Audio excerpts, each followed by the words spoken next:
Hello बच्चों, जय हिंद।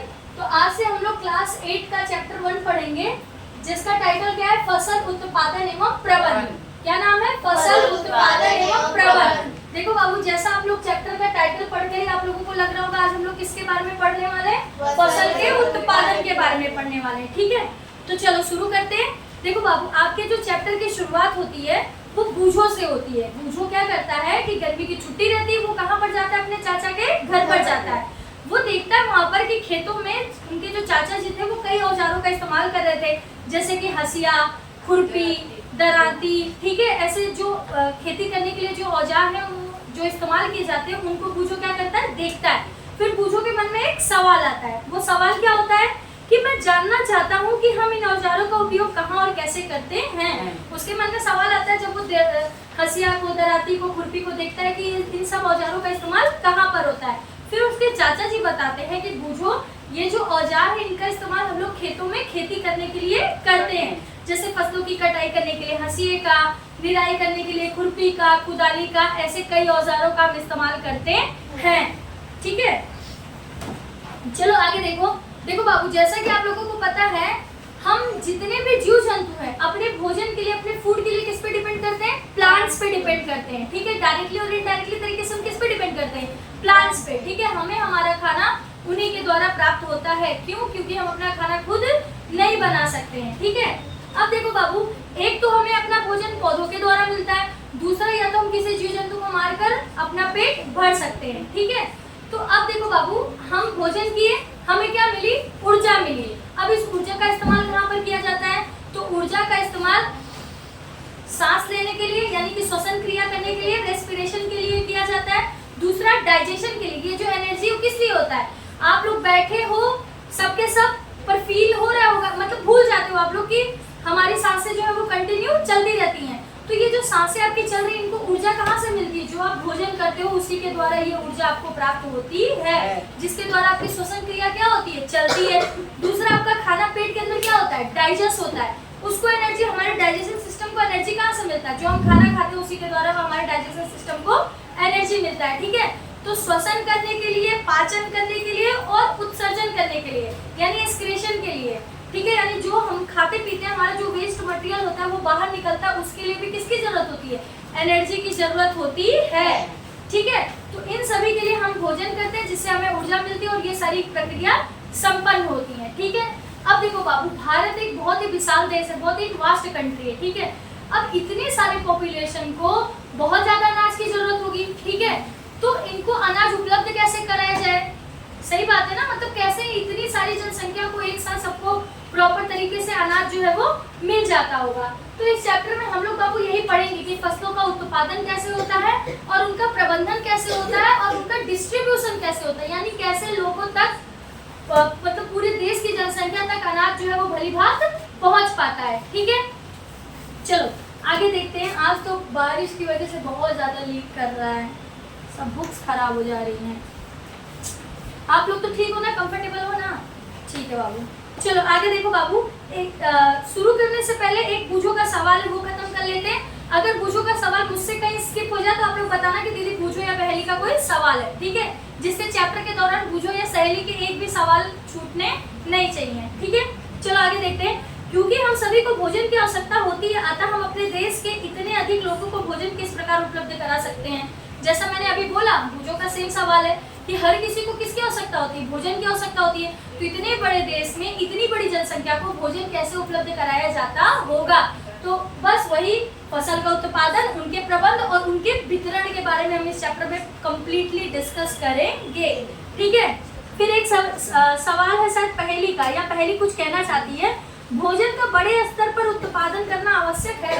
अब ये बोल रही है कि भोजन का बड़े, अब जब बूझो ने ऐसा बोला, बूझो के सवाल में क्या है? क्वेश्चन मार्क है। तो पहली बोलती है कि इतनी बड़ी जनसंख्या को भोजन प्रबंध कराने के लिए हमें क्या करना होगा? बड़े पैमाने पर फसलों का उत्पादन करना होगा, यानी कि बड़े लेवल पे क्रॉप्स का क्या करना होगा? प्रोडक्शन करना होगा। ठीक है, चलो आगे देखो। सबसे पहला हमारी टॉपिक क्या है बाबू इस चैप्टर के अंदर? कृषि पद्धतियां। ठीक है, एग्रीकल्चरल प्रैक्टिसेस। क्या है हेडिंग हमारी? कृषि पद्धतियां, एग्रीकल्चरल प्रैक्टिसेस। ठीक है, चलो इधर देखो बाबू। तो सबसे पहले लोग समझते हैं कि फसल क्या होता है, हम फसल किसे कहते हैं। देखो बाबू, जब एक ही बड़ी जगह पर किसी एक ही तरीके के पौधों को उगाया जाता है तो वो क्या कहलाता है? फसल कहलाता है। क्या कहलाता है? फसल कहलाता है। एक बड़े इलाके पर एक ही तरीके पौधे का उत्पादन क्या कहलाता है? फसल कहलाता है। ठीक है, अब देखो बाबू, जैसा आप लोगों को पता है भारत भौगोलिक तौर पे यानी ज्योग्राफिकली हर जगह क्या, यहाँ का क्लाइमेट अलग अलग है। कहीं पहाड़ है, कहीं ढलान है, कहीं ऊंचान है, तो कहीं समतल मैदान है।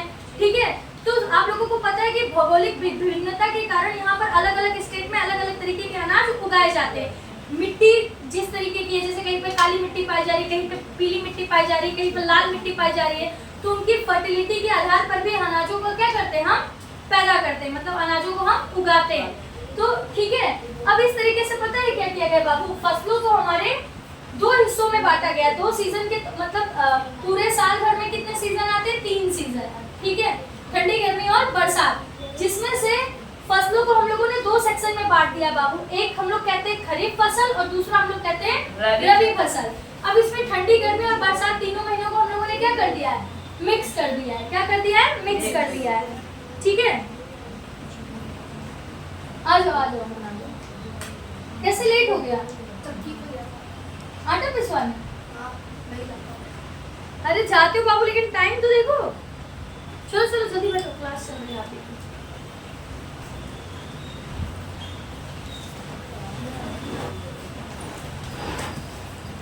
ब्यूटी, तबीयत नहीं ठीक लग रही हो तो फिर रहने देते हैं। पंखा बंद कर दे। आप लोगों को तो दिक्कत नहीं होगी ना? मौसम वैसे भी ठंडा चल जाएगा ना? मुझे भी स्वेटिंग हो रखी है। मेरे को भी ठंड लग रही है, क्योंकि बाबू आप लोग बारिश में भीग भीग के स्कूल आ रहे हो, ट्यूशन आ रहे हो, तो थोड़ा सा होगा ही ना, बॉडी में फीवर भी जैसा लगने लगता है। कल हमें खुद हो गया था। चलो शुरू करें फिर। अमन स्टार्ट करें। हाँ, ये थोड़ा सा हिल गया था, देख लो।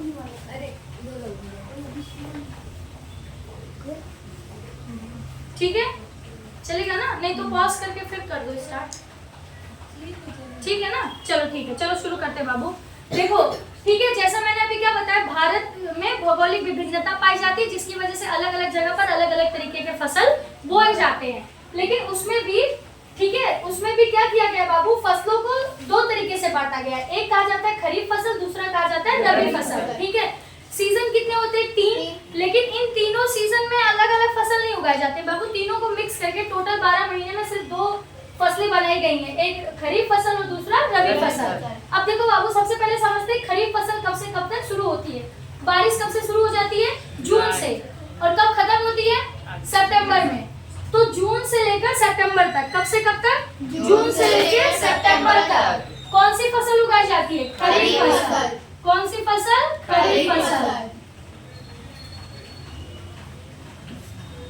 ठीक है, और उसके बाद रबी फसल कब से कब उगाई जाती है? अगला महीना सितंबर के बाद क्या है? अक्टूबर। क्या है? अक्टूबर। अक्टूबर से लेके कब तक? मई तक। अक्टूबर से लेके मई तक। तब ना अगले महीना आ जाएगा जून। अक्टूबर से लेके मई तक। जून से लेके सितंबर और मई से लेके अक्टूबर से लेके मार्च तक। अच्छा मार्च, हाँ गर्मी के महीने में। हाँ ठीक है बाबू, ठीक है, करेक्शन कर देते हैं भाई। मार्च तक। अब देखो बाबू, मार्च के बाद क्या होता है ना, गर्मी का 2 महीना यानी जो मई और आधा महीना जो जून होता है, लोग खेत को क्या कर देते हैं? पड़ती करने के लिए ऐसे ही छोड़ देते हैं। ठीक है, चलो रबी फसल कब से कब तक? अक्टूबर से लेके मार्च तक। और खरीफ फसल कब से कब तक? जून से सितंबर तक। याद रखना, जून में बारिश आ जाती है तो खरीफ फसल। उसके बाद जब ठंडी में हमें सबसे ज्यादा किसकी जरूरत होती है? रबी की। किसकी ज्यादा? रबी, यानी कि सूर्य भगवान की गर्मी की।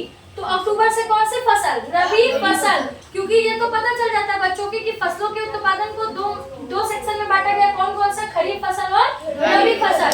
लेकिन जब पूछो ना कि कौन से महीने में रबी आएगा, कौन से महीने में खरीफ आएगा, तो ज्यादातर बच्चे क्या हो जाते हैं? एक टाइम के बाद भूल जाते हैं। तो इसका तरीका एक ही याद रखना, रबी। ठंडी में हमें किसकी ज्यादा जरूरत होती है? रबी की, यानी कि सूर्य भगवान की, उनके गर्मी की। तो रबी फसल कब से? अक्टूबर से लेके मार्च तक। और खरीफ फसल अगर एक भी याद कर लोगे तो दूसरा वाला अपने आप बता ले जाओगे, जून से लेके सितंबर तक। बाकी जो मई महीना रहता है, ऐसे लोग सब्जी उब्जी उगा देते हैं या खेत पड़ते के लिए ऐसे ही छोड़ देते हैं। ठीक है, तो फसलों को 2 वर्गों में बांटा गया, याद हो गया, खरीफ फसल और रबी फसल। खरीफ फसल कब से कब तक? जून से सितंबर। जून से सितंबर तक। और खरीफ फसल अक्टूबर से मार्च। अक्टूबर से मार्च। अब देखते हैं बाबू कि खरीफ फसल में क्या क्या उगाया जाता है। तो बारिश का महीना जून अभी शुरू हो गया है, बताओ इसमें आप लोग ज्यादातर क्या क्या खाओगे? मक्का मिलना शुरू हो जाएगा।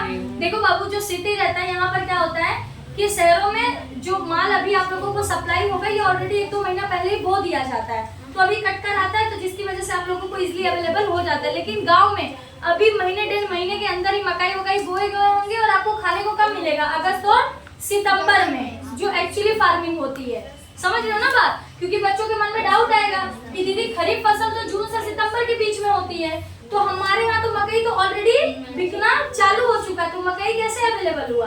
क्योंकि इन लोग क्या करते हैं बाबू, क्योंकि इनको कैश फार्मिंग करनी होती है, पैसा कमाना होता है, तो ये लोग 1-2 महीना पहले बुआई कर देते हैं और 3 महीने के अंदर इनकी फसलें तैयार हो जाती हैं। और जब हम सीजन आता है तो गांव की अपेक्षा में यहाँ पर 1.5-2 महीने पहले वो चीजें क्या हो जाती हैं? अवेलेबल हो जाती हैं। ठीक है, अब देखो बाबू, खरीफ फसल में हमें क्या क्या खाने को मिलता है? तो खरीफ फसल में आपको मिलता है मक्का, धान, सोयाबीन, मूंगफली, कपास। जैसा कि आप लोगों को पता है गांव में धान की बुआई जो है वो चालू हो गई होगी, है ना? तो क्या क्या बोया जाता है? धान, मक्का, मूंगफली, कपास, ये सारी चीजें। गुजरात में आप लोग रह रहे हो तो यहाँ पर कपास की खेती भी क्या हो गई होगी? शुरू हो गई। ठीक है, अर्पिता क्या हुआ? एकदम चुप हो। चलो अगला देखो बाबू, रबी फसल। रबी फसल यानी कि जो ठंडी आने वाला रहता है, यानी कि अक्टूबर का महीना। ठीक है, अब इसमें क्या क्या बोया जाता है बाबू? तो इसमें गेहूं, चना, मटर, सरसों और क्या क्या? गेहूं, चना, मटर, सरसों। जब आप लोग गर्मी में मई महीने में जाते हो तो गेहूं की क्या चल रही होती है? कटाई। और बुआई कब होता है? अक्टूबर से मार्च के बीच में। मार्च में तो नहीं होता बाबू, अक्टूबर से नवंबर के बीच में बो दिया जाता है। मार्च, अप्रैल और मई, मतलब जो जिस तरह से बोया हो बाबू 3 महीने के हिसाब से, फिर उनकी कटाई शुरू हो जाती है। गेहूं और क्या होता है? मटर और गेहूं, मटर, चना, सरसों। हाँ, चना भी रहता है, सरसों भी रहता है। ठंडी के महीने में कौन कौन गाँव गया है? कौन दिसंबर या जनवरी के महीने में गाँव गया? आपने गेहूं को बुआई देखी होगी, मटर के खेत देखे होंगे, सरसों का खेत देखे होंगे, चने का। वो ठंडी का महीना रहता नहीं है, डीडीएलजे की याद दिलाता है। देखे हो कि नहीं डीडीएलजे? दिलवाली दुल्हनिया ले जाएंगे, है ना? सरसों के खेत में तो शूटिंग हुई उस फिल्म की। ठीक है, तो अक्टूबर से मार्च में क्या क्या हो जाता है? गेहूं, मटर, चना और सरसों। देखो बाबू, अब ये सारी चीजें हो सकता है ना कि आप भूल जाओ, मैं सच्ची बता रही हूँ। अभी चैप्टर हम पढ़ रहे हैं तो गेहूं, चना, मकाई सब कर रहे हो, लेकिन कुछ दिन बाद जब मैं आपको पूछूंगी ना तो शायद आप भूल जाओगे। तो इसको याद करने का एक तरीका याद रखना कि आप कब कब गाँव जाते हो, तो वो जब मेमोरी आपके दिमाग में फिट होगी ना तो आप जल्दी भूलोगे नहीं। ठंडी के महीने में क्या क्या बोया गया? गेहूं, गाँव जब ठंडी जाती है तो आप आलू खाते हो, मटर खाते हो, सरसों के खेत आपको दिखाई देते हैं, तो ये सभी क्या है? ठंडी के फसल है, गेहूं, मटर, चना और सरसों। और वहीं जब आप बारिश के महीने में जाते हो, जून से सितंबर के बीच में, तो मूंगफली, अभी मूंगफली 1-1.5 महीने में आपको मिलना शुरू हो जाएगा। तो मूंगफली खाते हो, मकाई खाते हो और सोयाबीन भी रहता है। ठीक है, कपास की उगाई अभी चालू हो जाएगी ठंडी के में। अभी 2-3 महीने बाद जब आप निकलोगे तो हर जगह आपको, मतलब ठंडी के महीने तक आपको कपास की खेती गुजरात के अंदर सब जगह देखने को मिल जाएगी। ठीक है, चलो आगे बढ़े। अगला क्या है बाबू? आधारित फसल पद्धतियाँ। अब देखो बाबू, अब हम लोग यहीं से हमारी यात्रा शुरू होती है कि एक फसल का उत्पादन कैसे किया जाता है। वो कौन कौन सा प्रोसेस होता है जिसके दौरान हम फसलों को क्या करते हैं? उगाते हैं। फसलों में कब पानी दिया जाता है, कब खाद दिया जाता है, कब सिंचाई की जाती है, कब खरपतवार निकाले जाते हैं, कब कटाई की जाती है और कब उनका भंडारण किया जाता है। ठीक है, तो एक एक करके इन सबको समझेंगे। चलो आगे देखो बाबू, सबसे पहले हम लोग क्या पढ़ेंगे? मिट्टी तैयार करना, यानी कि प्रिपरेशन ऑफ सॉइल। क्या पढ़ेंगे? Preparation of soil. अब सोचो कि हम सभी जा रहे हैं क्या करने के लिए? खेती करने के लिए। आप सभी अभी किस मिशन पे हो? खेती करने के मिशन पे हो। पढ़ो मत, इसको समझो कि अब हम सब क्या बन गए? किसान। सिर में एक साफा बांध लिया। हाँ, फील करो, फील। अब यहाँ तो हम कर नहीं सकते तो फील करो। साफा मांग लिया सबने? कुदाली हंसिया पेंचा पेंची ले लिए? देख रहे हो कितनी बारिश हो रही है, बह ना जाए हम लोग इसी में। ठीक है, हो गया, सब लोग तैयार हो अब, है ना? औजार सबका फिट फाट। अब देखो बाबू, अब सबसे पहले हमें क्या करना है, खेत में पहुंच गए तुम लोग? पहुंच गए, है ना? फील कर रहे हो ना? आ रही है ना? खेत में पहुंच गए। अब हमें क्या करना है, प्रिपरेशन ऑफ सॉइल, हमें क्या तैयार करना है, मिट्टी तैयार करना है। अब मिट्टी तैयार करने के लिए क्या किया जाता है, खोदा जाता है। Very good. मिट्टी तैयार करने के लिए क्या करना होगा, पहले उसे खोदना होगा। अब देखो बाबू, अब कॉन्सेप्ट समझो, ठीक है? अब देखो बाबू, जब भी फसल उगाना होता है ना, तो जब मिट्टी तैयार करना होता है, सबसे पहले उसमें पोला बनाना पड़ता है। क्या बनाना पड़ता है? पोला। पोला बनाना क्या होता है, मिट्टी को ऊपर से नीचे, नीचे से ऊपर, यानी कि मिट्टी की क्या करना, खुदाई करना। क्या करना, मिट्टी की खुदाई करना। अब देखो बाबू, पोला बनाने के फायदे क्या होते हैं, मिट्टी के नीचे जो चीज रहती है वो ऊपर आ जाती है और ऊपर की चीज नीचे चली जाती है, और मिट्टी कैसी हो जाती है, भुरभुरी टाइप की हो जाती है। जैसे जब बहुत चिकनी दबी दबी मिट्टी होगी, तो वहाँ पर जब हम सीड्स बोएंगे, बीज अगर डालेंगे, तो वहाँ पर पौधे बहुत अच्छे से ग्रो नहीं करेंगे, और मिट्टी भुरभुरी हो जाएगी, तो पौधे को भी क्या है, सांस लेने के लिए, पानी को ऑब्जर्व करने के लिए अच्छे से जगह और इन्वायरमेंट मिल जाएगा। इसलिए जब मिट्टी भुरभुरी हो जाती है, तो आपको अगर मैं दबा दूं, कैसा फील होगा? अरे दीदी छोड़ो ना, अच्छा नहीं लग रहा दीदी, अरे दीदी छोड़ो, तुरंत क्या हो जाता है, आप लोग इरिटेट हो जाते हैं। पर उल्टा आपके बगल वाले, आपका दोस्त आपके पैर पे पैर लाते थे, क्या लाते थे, परेशान हो जाते नहीं 2 मिनट में। तो सोचो, अगर एक बीज को अगर दबी चिकनी मिट्टी में डाल देंगे तो कैसा फील होगा, वो भी दबा दबा महसूस करेगा कि मेरा दम घुट रहा है। और उसको भुरभुरी मिट्टी में डाल दिया जाए तो आहा क्या बात है, हवा, पानी, लाइट, सब कुछ क्या मिल रहा है, उसको मिल रहा है। क्या करने के लिए, खुद को ग्रो करने के लिए। तो इस वजह से खेतों में पोला बनाना बहुत ज्यादा जरूरी होता है, ठीक है? अब एक चीज और होता है बाबू, पोला बनाने से जो केचुआ लोग होते हैं ना, वो जैसे भुरभुरी मिट्टी होगी तो उनको भी क्या होगा, नाचने में मजा आएगा, ऊपर से नीचे, नीचे से ऊपर हो। जैसे आप लोग खेल कुछ ऐसे वाला कोई खेल वेल देख लेते हो, हाँ चलो सर्र से ऊपर गए, सर्र से नीचे, सर्र से ऊपर, सर्र से नीचे। वैसे केचुआ को भी जब भुरभुरी मिट्टी दिखाई देती तो क्या करता, ऊपर गया नीचे आया, ऊपर गया नीचे, बार बार उसी में क्या करता रहता, घूमता राउंड लगाता, और मिट्टी को और ज्यादा फर्टाइल बनाता है, यानी मिट्टी को और ज्यादा उपजाऊ बनाता है। कैसे बनाता है, मिट्टी को क्या करने लगता है, चालने लगता है, और ज्यादा वो भुरभुरा करने लगता है, ठीक है? अब देखो बाबू, अब एक चीज और समझो, आप लोगों ने अब तक तो पढ़ा है कि जो मिट्टी का अपर सरफेस होता है, उसके ऊपर क्या पाया जाता है, ह्यूमस पाया जाता है। क्या पाया जाता है, ह्यूमस, ठीक है? ह्यूमस कैसे बनता है, तो जो सड़ी गली पत्तियां होती है, जो जीव जंतु मर जाते हैं, वो खाद के तौर पर क्या हो जाते हैं, परिवर्तित हो जाते हैं, और वो मिट्टी की ऊपरी सतह पर पाए जाते हैं, ठीक है? आप लोगों ने 4th 5th तो जब से आप लोग पढ़ रहे हो बाबू, ये सब हम ऑलरेडी बता चुके हैं कि ह्यूमस क्या होता है, मिट्टी की ऊपरी परत जो सबसे ज्यादा उपजाऊ होती है, उसी को हम क्या कहते हैं, ह्यूमस कहते हैं, ठीक है? तो जो ऊपरी परत की जो मिट्टी होती है, जब पोला बनेगा तो वो कहाँ चला जाएगा, नीचे, और नीचे का ऊपर। अब जो मिट्टी का जो उपजाऊ वाला हिस्सा था वो कहाँ चला गया, नीचे। बीज कहाँ डालेंगे, नीचे। अब वहीं से उसको मिनरल्स और जो उपजाऊ चीजें हैं वो मिलना वहीं पे उसको शुरू हो जाएंगे, यानी जो खनिज तत्व जो भी चीजें होती हैं वो उसको वहीं जड़ से मिलना शुरू हो जाएगा, ठीक है? इस वजह से खेतों में पोला बनाना बहुत जरूरी होता है। पूरी बुक खराब कर दे रहे हैं, ठीक है?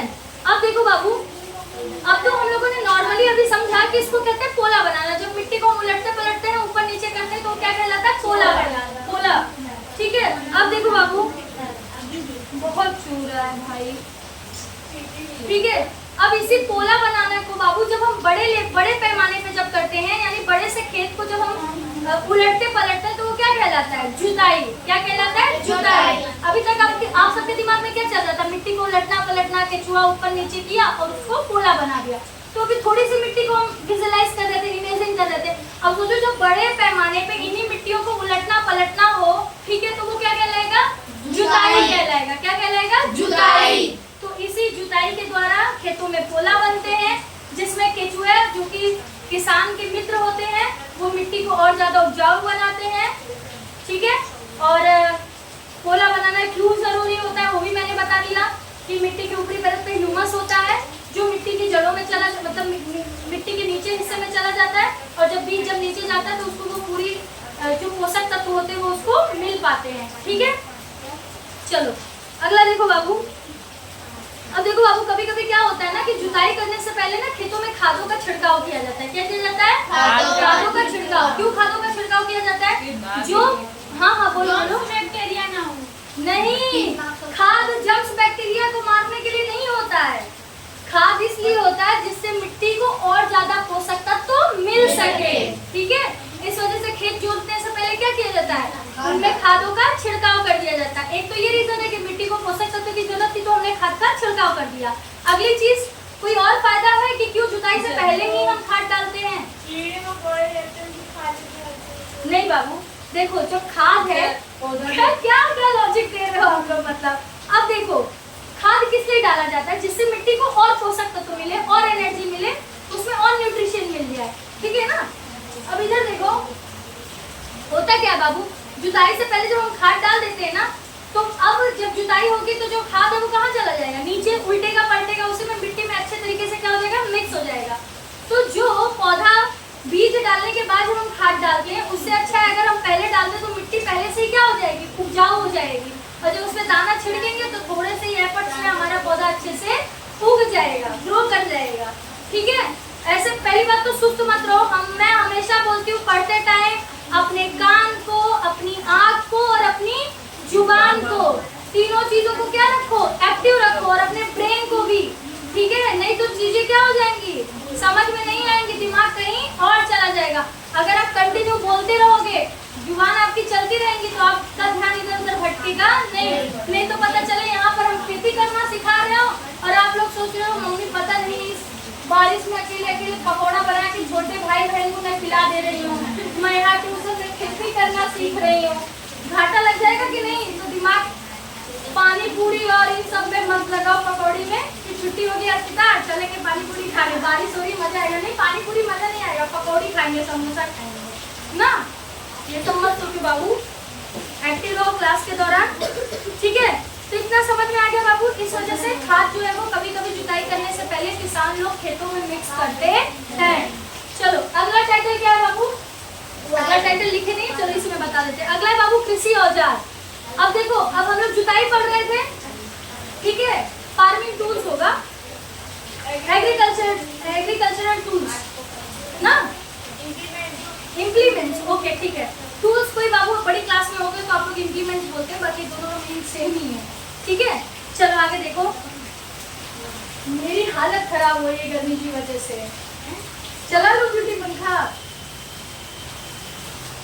चलो कोई बात नहीं, चलेगा, ठीक है। गर्मी बहुत लग रही है बाबू, मस्त हो रही है मेरे को, देखो ना कितनी स्वेटिंग हो रही है। चलो बाबू, अगला क्या था? कृषि औजार। अब हम लोग जब जुताई के बारे में पढ़ रहे हैं तो हम लोग कृषि के औजार के बारे में भी पढ़ेंगे। तो देखो बाबू, बहुत सारे औजारों का इस्तेमाल किया जाता है। हम लोगों ने चैप्टर की शुरुआत में पढ़ लिया, खुरपी, बेलचा और कुदाली है ना। ठीक है, अभी इसमें पढ़ते हैं, इसमें किसके बारे में बताया गया? सबसे पहले हल के बारे में बताया गया। हल, प्राचीन समय में जो पुरानी मूवियाँ होंगी या आज भी गाँव जाते होंगे तो हल आपको दिख ही जाता होगा, है ना। लकड़ी का बना हुआ क्या रहता है? हल होता है, जिसका हत्था भी किसका होता है? लकड़ी का होता है। और जिससे खेत जोता जाता है वो भी किसका रहता है? लकड़ी का होता है। उसके हत्थे को बैल के गले पे ऐसे रख दिया जाता है, फिर किसान उसको हाथ के खेतों को क्या करता है? जोतता है। ठीक है, तो इस तरीके से हल होते हैं जो खेतों को जोतने का काम करते हैं। देखो बाबू, हल का पिक्चर बना हुआ है, ऑब्जर्व करो। जो हाथ वाला हिस्सा होता है, ठीक है, उसको कहते हैं हल सेफ्ट। क्या कहते हैं? हल सेफ्ट। और जिससे खुदाई होती है उसको क्या कहते हैं? फाल कहते हैं। क्या कहते हैं उसको? फाल। ठीक है, जिससे खुदाई होता है उसको क्या कहते हैं? फाल। और जो पकड़ने वाला हिस्सा रहता है उसको क्या कहते हैं? हल सेफ्ट। क्या कहते हैं? हल सेफ्ट। ठीक है, जोत लिखा है, जोत वो नहीं है बाबू, वो हिस्सा जो बैल के कंधे पर रखा जाता है उसको क्या कहा जाता है? जोत। क्या कहा जाता है? जोत। अभी क्लियर है? ठीक है, इधर देखो, जो हिस्सा बैल के कंधे पर रखा जाता है उसको क्या कहा जाता है? जोत। जोत। क्या कहा जाता है? जोत। अब ये हिस्सा जो ऐसे पकड़ने के काम आता है इसको क्या कहा जाता है? हल सेफ्ट। क्या कहा जाता है? हल सेफ्ट। ठीक है, और जिसमें ये लगा हुआ रहता है, कैसे लगा रहता है भाई? बड़ी ऐसा कुछ ऐसे टाइप का, हाँ ऐसे बना देना बाबू, फॉर अंडरस्टैंडिंग समझ लो। इसको क्या कहा जाता है? पाद। पात कहा जाता है। क्या कहा जाता है? पात। ठीक है, आ गया समझ में? चलो आगे देखो बाबू। तो इस तरीके से किसान लोग जो थे वो पहले अपने बैलों के द्वारा खेतों की जुताई करते थे इस हल का इस्तेमाल करके। ठीक है, चलो अगला है बाबू, अगला है कुदाली। क्या है? कुदाली। देखो बाबू, जब खेतों में एक्स्ट्रा खरपतवार उग जाते हैं या निराई करनी होती है ना खेतों की, या कुछ खोदना होता है, ऐसे थोड़ा टेढ़ेदार रहता है। अरे वो कहाँ गया? वो किट में से निकालो ना, हल कुदाल सब बना हुआ है, निकालो। हाँ बनाए थे अमन, लाओ दे दो। तो तेरा भी दिखा दो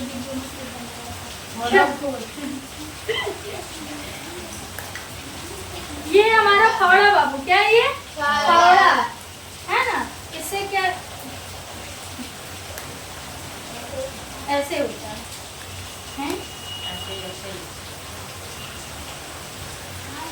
ये कैसे करेगा? अच्छा ऐसे आप कैसे बनाया है? ठीक है, ये क्या है बाबू? फावड़ा है। ठीक है, हमारे पास कुदाली भी होगी।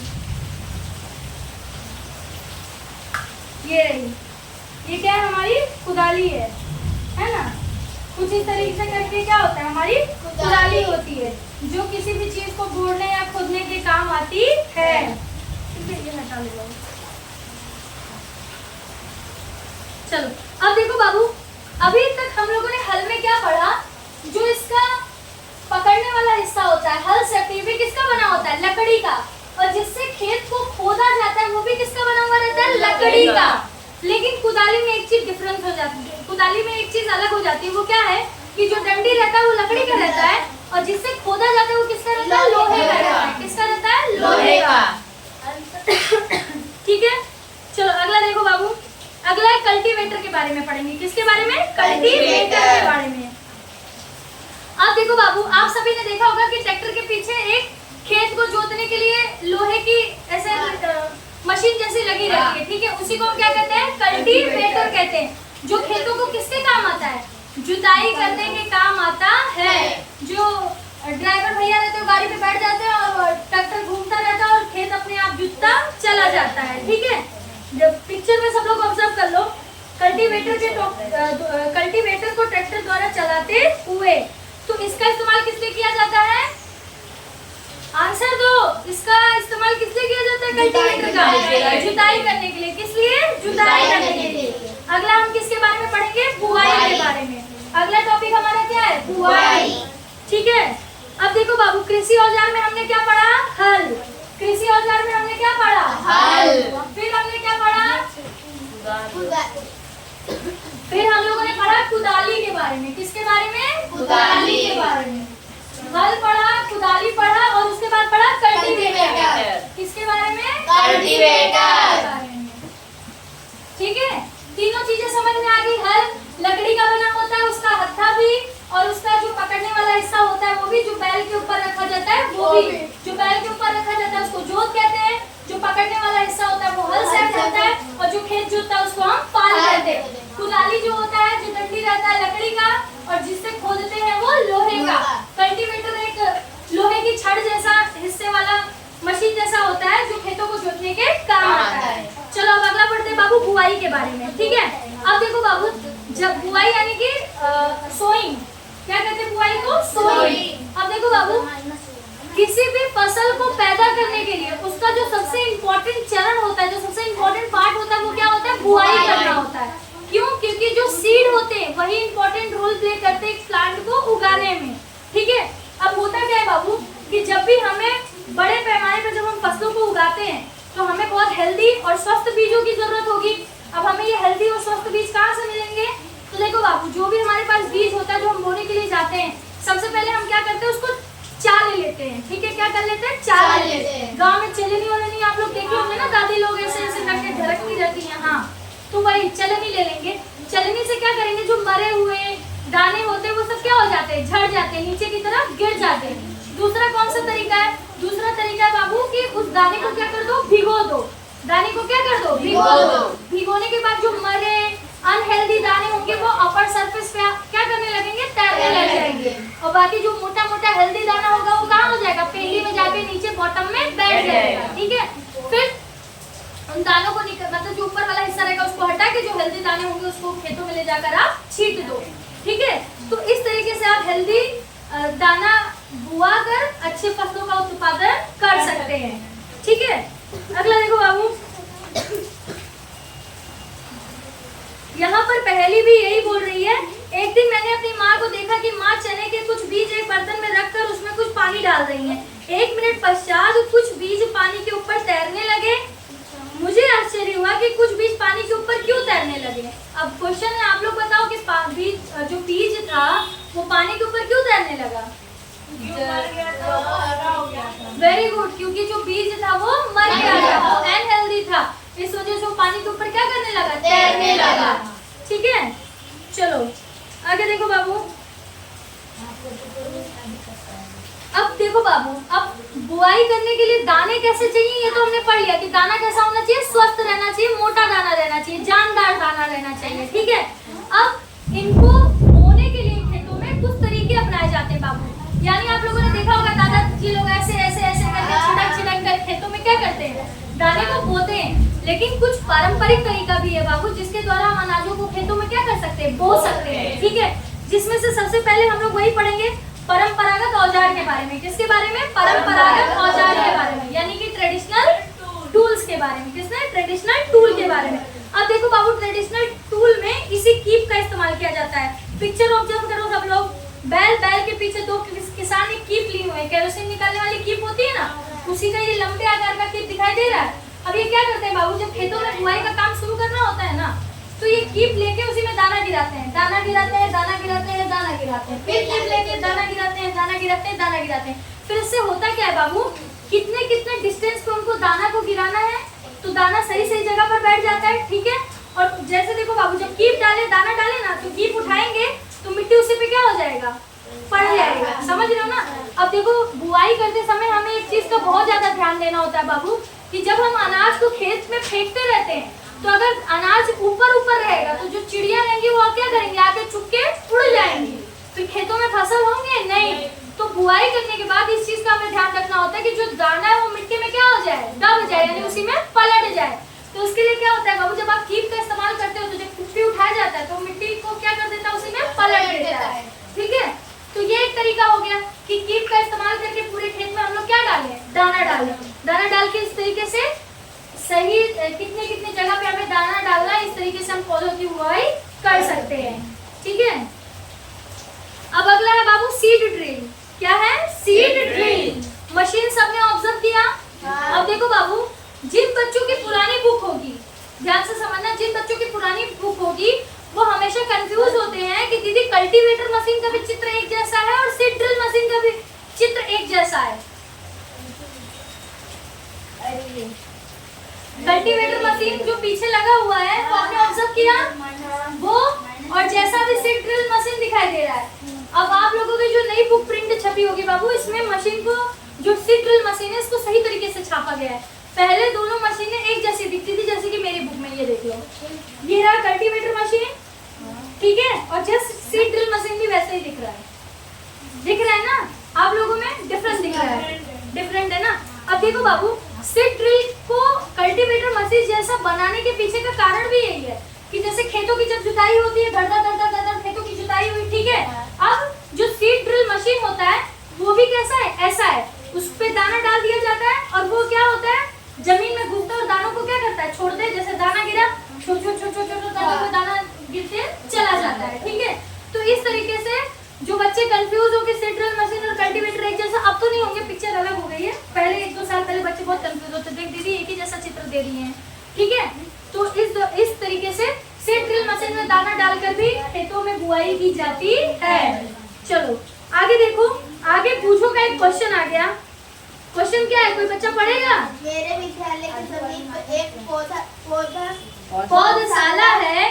मैंने देखा कि पौधे छोटे छोटे थैलों में रखे हैं, वे इस प्रकार क्यों रखे गए हैं? आप लोगों ने नर्सरी में ऑब्जर्व किया होगा बाबू कि जो पौधे होते हैं छोटे छोटे, वो काली काली पन्नियों में और मिट्टी डालकर वैसे ही सेट कर दिए जाते हैं। तो एक बात बताओ, ऐसा क्यों किया जाता है? छोटे छोटे थैले में पौधों को क्यों रखा जाता है? देखो बाबू, कभी कभी होता क्या है, कुछ जो पौधे होते हैं उनको उगाने के लिए बहुत बच बचाव की जरूरत होती है, उनको प्रॉपर तरीके से टेम्परेचर मिल सके, प्रॉपर तरीके से इन्वायरमेंट मिल सके, इस वजह से और वो हेल्दी तरीके से उग सके, तो इस वजह से उनको बहुत केयर के साथ एक छोटे से वो देखा होगा आपने काली कलर की पन्नी में मिट्टी डाल के प्रॉपर तरीके से उनको पौधे को क्या किया जाता है, ग्रो किया जाता है। जब वो पौधा थोड़ा सा बड़ा हो जाता है तब उसको हम कहीं पर भी शिफ्ट कर सकते हैं, तो वो पौधा फिर जल्दी मुरझाएगा या मरेगा नहीं। सेम इसी तरीके से आप लोगों ने देखा धान की खेती आप लोगों ने ऑब्जर्व किया कैसे होती है। धान में कभी भी ऐसे ऐसे करके छींटा नहीं मारा जाता है, खेत पौधे लगाए जाते हैं। एग्जैक्टली धान की खेती करने के लिए पहले खेतों में क्या लगाए जाते हैं, पौधा लगाया जाता है। तो एक बात बताओ कि पौधा क्यों लगाया जाता है? दीदी दाना छींट कर धान को क्यों नहीं उगाया जा सकता है? क्योंकि धान अगर टेढ़ा हो गया तो हाँ बिल्कुल, आप लोगों ने नवरात्रि में मम्मा लोगों को व्रत करते हुए देखा है, उसमें वो लोग कलसा लगाते हैं, गोबर में वो जौ और गेहूं, बहुत लोग ऐसे ऐसे दाना लगाते हैं। उसमें देखो जिस दिशा में भी वो मम्मा लोग उसको खोचती हैं, उसी दिशा में धान और गेहूं जो है वो निकलना क्या हो जाता है, शुरू हो जाता है ना। इस वजह से अगर मान लो कि खेतों में हम लोगों ने ऐसे ऐसे करके छींट दिया, गेहूं तो चलो सीधा उग जाता है, लेकिन धान जैसे लगाओगे वैसे ही वो क्या हो जाएगा, उग जाएगा। मान लो खेतों में मैंने तो कोई तो धान का पौधा क्या हो जाएगा, सो जाएगा। कोई बोलेगा मैं तो ऐसे एंगल पे रहूंगा, कोई बोलेगा मैं ऐसे एंगल पे रहूंगा, तो उसमें अनाज अच्छे से उगेगा नहीं उगेगा। उनको प्रॉपर ना सनलाइट मिल पाएगा, है ना, प्रॉपर जैसा उनको एक कंडीशन चाहिए होता है वो नहीं मिल पाएगा। इस वजह से पहले एक एक धान के दाने को क्या किया जाता है, लेबोरेटरी में उगाया जाता है, प्रॉपर उनको टेम्परेचर और इन्वायरमेंट देकर। उसके बाद जब वो थोड़े थोड़े बड़े हो जाते हैं तब हम जाते हैं पूरा जुट लेकर आते हैं और उसके बाद खेतों में एक एक करके उनको गाड़ देते हैं, तब वो धीरे धीरे बड़े होना शुरू होते हैं और इस तरीके से हमारी धान की खेती संपन्न होती है। आए समझ में? ठीक है, ये चीज बहुत अच्छी बताई अर्पिता ने, उसका दिमाग वहां तक गया कि दीदी धान वान क्या होता है कि अगर जैसा छींटोगे वो वैसा ही उग जाएगा, वो सीधा उगने वाला नहीं है। इस वजह से हमें पहले क्या होता है, करना होता है, लेबोरेटरी में ले जाके उसको प्रॉपर तरीके से, या नर्सरी जो फार्म होता है वहाँ पर एक एक दाने को अच्छे से उगाया जाता है। जब वो थोड़ा ग्रो कर जाते तब खेतों में इन्हें शिफ्ट किया जाता है। दीदी वो धान में जो खेत है उसमें पानी लगे क्यों? देखो बाबू, होता क्या है, जो धान का जो पौधा होता है ना, इसको बहुत ज्यादा पानी की जरूरत होती है। ठीक है, इस वजह से पहले ही धान के खेत में क्या कर दिया जाता है, पानी भरा जाता है। एकदम खिचड़ी दलदली टाइप का जगह होता है, फिर लोग अपना पैजामा उठा के तब उसमें क्या करते हैं, एक एक करके बड़ा मतलब बोते हैं ना, उसको एक एक करके ऐसे पौधे लगाते हैं। तो ऐसा होता है बाबू, क्योंकि धान के पौधों को पानी की बहुत ज्यादा जरूरत होती है, इस वजह से खेतों में पहले से पानी भर के तब उनको लगाया जाता है क्योंकि देखो बाबू, जब नया पौधा आप कहीं शिफ्ट करते हो ना, तो आपको 10, 15, 20 दिन तक उनका थोड़ा ज्यादा ध्यान देना होता है कि कहीं ऐसा ना हो कि अब एक जगह से दूसरी जगह इनको शिफ्ट कर रहे हैं तो वो उनको इन्वायरमेंट ना मिल पाए, जिसकी वजह से क्या हो जाए, मुरझा जाए या मर जाए या खत्म हो जाए।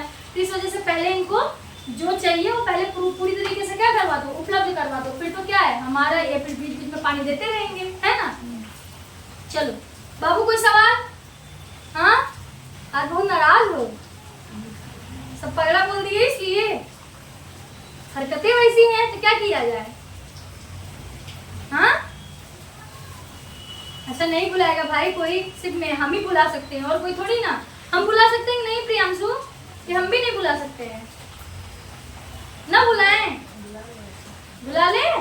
नहीं बुलाएंगे भाई, अपने बाबू को क्यों बुलाएं, होशियार बुलाएंगे आज से। होशियार कहाँ है ना, छुट्टी मारने का तो बस पढ़ने में कहो।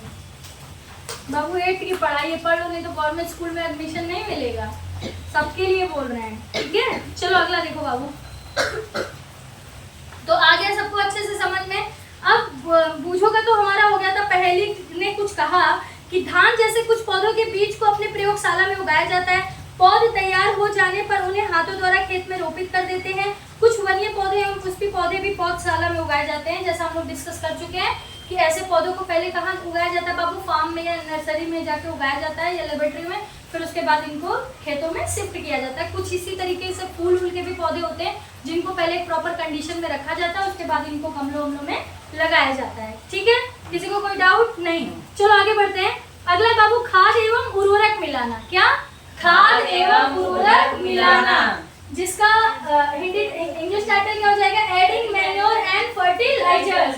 Adding manure and fertilisers. अब देखो बाबू, यहाँ पर हम लोगों ने 2 शब्द पढ़े, खाद एवं उर्वरक। अब खाद क्या होता है,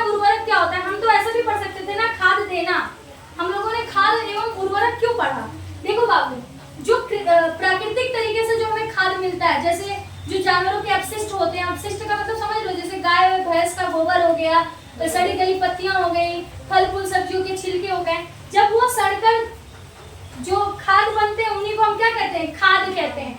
ठीक है, और जो फैक्ट्रियों में जो बनाए जाते हैं जिनसे पौधों को पोषक तत्व मिलता है उनको हम क्या कहते हैं, उर्वरक कहते हैं। क्या कहते हैं, उर्वरक। ठीक है, इसी वजह से क्या कहा गया है, एडिंग मैन्योर एंड फर्टिलाइजर्स। चलो अब खाद एवं उर्वरक के बारे में पढ़ते हैं बाबू। वे पदार्थ जिन्हें मिट्टी में पोषक स्तर बनाए रखने के लिए मिलाया जाता है उन्हें खाद या उर्वरक कहते हैं। खाद या उर्वरक की डेफिनेशन क्या है, मिट्टी में पोषक तत्व बनाए रखने के लिए हम जिस चीज को खेतों में मिलाते हैं या जिस चीज का छिड़काव करते हैं उन्हीं को हम क्या कहते हैं, खाद कहते हैं या उर्वरक कहते हैं। ठीक है, अब खाद और उर्वरक के बारे में पहले समझ लेते हैं बाबू। देखो बाबू, आप सभी को पता है कि जो फसल होते हैं वो मिट्टी से जल को अवशोषित करते हैं।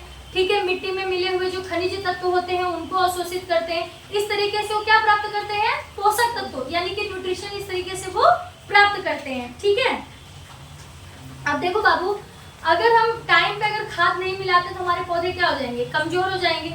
इसमें एक छोटा सा कॉन्सेप्ट बताया गया है कि बूझो या पहेली में से कोई ऐसा रहता है जो एक बगल के खेत में बगल के खेत में जब वो देखता है तो वहाँ के पौधे कैसे होते हैं, बहुत ज्यादा हेल्दी रहते हैं, बड़े बड़े हुए रहते हैं। जबकि वहीं दूसरे खेत में जब वो ऑब्जर्व करता है तो देखता है कि यहाँ के जो पौधे हैं वो कैसे हैं, थोड़े मुरझाए हुए हैं, कम ग्रो हैं, पूरी तरीके से हरा भरा खेत दिखाई नहीं दे रहा। तो ऐसा क्यों हुआ, ऐसा इसलिए हुआ क्योंकि इस खेत के जो पौधे थे उनको प्रॉपर तरीके से पोषक तत्व मिला, जबकि इस खेत के पौधों को पूरी तरीके से पोषक तत्व नहीं मिला।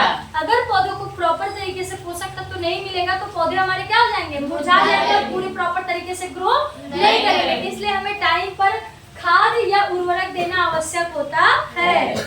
चलो अभी आपके बुक में एक प्रैक्टिकल बताया गया बाबू, ए बी सी 3 तरीके के हमें ग्लास लेने हैं। ठीक है, ए में हमें क्या करना है, ए में हमें क्या करना है, सिर्फ दाना डाल देना है। बी में क्या करना है, खाद उर्वरक डालना। ए में खाद डालना है, प्रयोग की तैयारी करना है, तैयारी करना है। हाँ, पहले में देखो बाबू खाद डाल देंगे, दूसरे बी में क्या डालेंगे, उर्वरक डालेंगे, और सी में कुछ भी नहीं डालेंगे। तो आप पिक्चर देख के ऑब्जर्व कर सकते हो, जब हम लोगों ने खाद डाला तो पौधा कैसा होगा, ठीक ठाक, थोड़ा अच्छे तरीके से।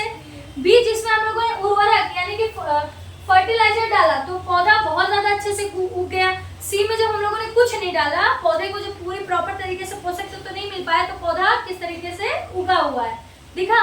अब यहाँ पर एक चीज आप लोग ऑब्जर्व कर सकते हो, यानी कि दीदी हम ऐसा कह सकते हैं कि उर्वरक खाद से ज्यादा पोषक तत्व किसमें पाया जाता है, उर्वरक में। ठीक है, इस वजह से हमारा बी नंबर वाला जो ग्लास था उनके पौधे ज्यादा अच्छे से उग पाए हैं। ठीक है, घने भी हैं, उगे भी हैं, थोड़े बड़े भी हैं। ठीक है, चलो आगे देखते हैं बाबू।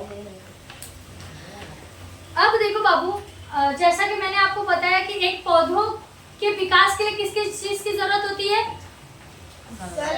सनलाइट की जरूरत होती है। क्लोरोफिल में वो अपना फूड बनाते हैं। ठीक है, नीचे से उन्हें वाटर और मिनरल्स मिलते हैं यानी कि जल और खनिज मिलते हैं। ठीक है, और ऑक्सीजन के प्रेजेंट में वो अपना खाना बनाते हैं।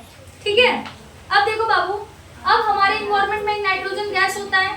ठीक है, जो दाल वाले पेड़, जो लेग्यूम प्लांट्स होते हैं, उनकी जड़ों में पाए जाने वाले जो राइजोबियम नाम का जो बैक्टीरिया होता है, वो इन नाइट्रोजन को स्टोर करके प्लांट तक पहुंचाता है, तो प्लांट उसको कंज्यूम कर पाता है। तो वो भी इस तरीके से प्लांट को क्या मिलता है, न्यूट्रिशन मिलता है। इस तरीके से प्लांट को क्या मिलता है, न्यूट्रिशन, यानी कि पोषक तत्व तो मिल पाता है। ठीक है, अब देखो बाबू, अब ये आप लोगों को समझ में आ गया ना कि खाद कैसे बनता है। जो पेड़ पौधे, सड़े गले पत्तियां और जो जानवरों के अपशिष्ट होते हैं उनसे हमें खाद मिलता है। और जो उर्वरक होता है ये कहाँ बनता है, फैक्ट्रियों में बनता है। तो उर्वरक में भी कुछ उर्वरकों के नाम दिए गए हैं बाबू, जैसे कि देखो बाबू, यूरिया, क्या क्या दिया गया है, यूरिया, अमोनिया, बोलते जाओ, urea, ammonia, sulphate, super phosphate, super phosphate,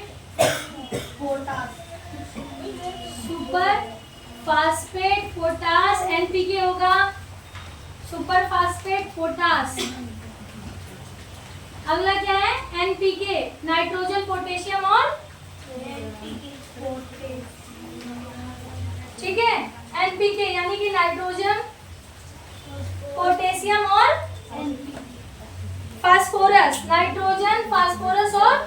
potassium. इधर देखो बाबू, क्या हुआ कि कोई दिक्कत है? मिला? देखो हम लोग अभी किस, देखो खाद में आप लोगों ने पढ़ा सड़ी गली पत्तियां जो जीव जंतुओं के अपशिष्ट होते हैं उसके द्वारा।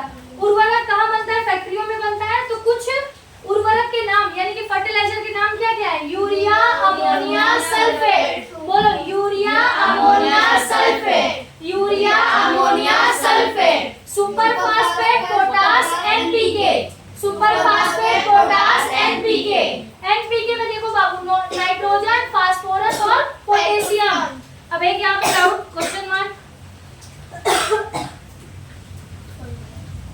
के से पोटेशियम क्यों है? हाँ, एन से नाइट्रोजन, पी से फास्फोरस, पी से फास्फोरस। फॉर की स्पेलिंग में पीएच लगता है ना, ठीक है। तो ये हो गया। के पोटेशियम के लिए के यूज क्यों किया गया है? ये आप लोग देखो बाबू 9th में पढ़ोगे, फिलहाल आप लोगों की जरूरत नहीं, लेकिन बता देते हैं पोटेशियम का जो रासायनिक नाम होता है वो है कैलियम। क्या है? कैलियम। 9th में अगले साल आप लोग पढ़ोगे, इस वजह से उसकी स्पेलिंग के आगे क्या लिखा हुआ है? के। ठीक है।